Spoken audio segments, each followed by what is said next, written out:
Well, at least 6 wildfires are burning across California this morning. Forecasters say high winds and low humidity are increasing the chances of danger. The conditions led to the state's largest utility, power utility that is, to shut off electricity to more than 700,000 customers.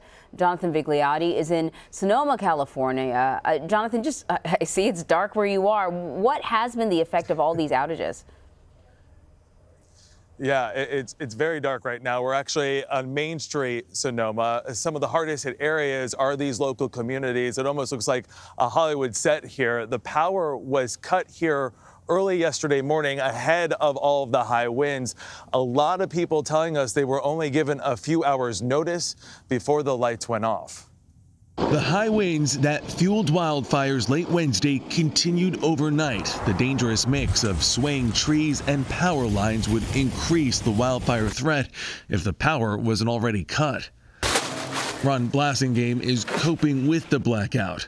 I should have bought a generator.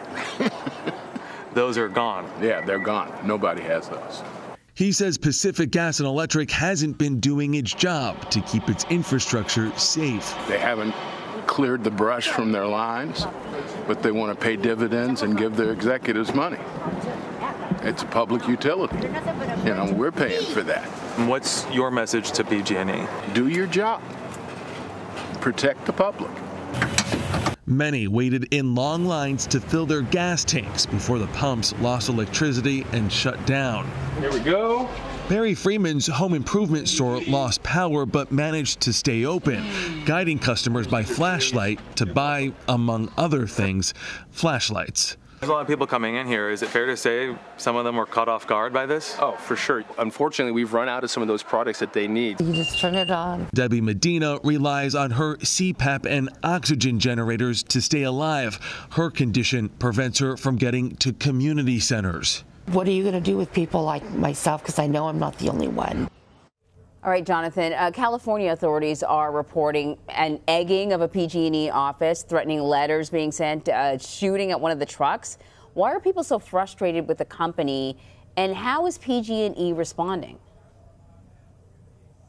Yeah, that shooting happened back on Tuesday. From reports, it was a person opening fire at a PG&E vehicle. Fortunately, the driver was not injured. The motive at this point is still unclear, but you can imagine a lot of people are frustrated. They do say that they feel like they're being punished by what they're calling PG&E's failures. This is only day 2 now of some communities being in the dark, like here in Sonoma.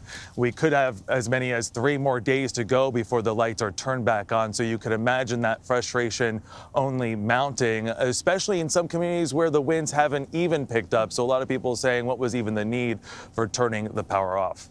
So I know for PG&E, they say that this is preventative. I mean, they are, they have faced incredible lawsuits. So they owe, millions and millions of dollars because of the wildfires that they've already been deemed responsible for.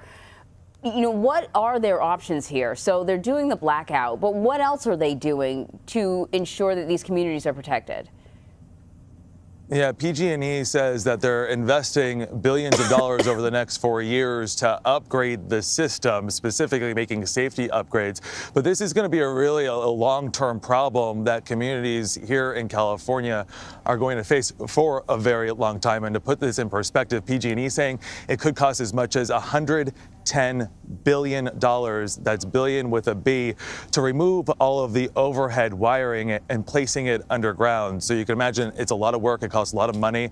They've even told customers already that they could face significant increases in their bills. Again, this goes back to the frustration. A lot of customers saying they already pay enough money for what should be safe power. Yeah, when you told us about these blackouts yesterday, I started to sort of think about all the ways in which your life is affected when you don't have power. And we're showing some video of inside a bakery, restaurants, just all the food, that's going to spoil. People with electric cars, they need their cars charged. But what about like hospitals and schools? These are really important resources.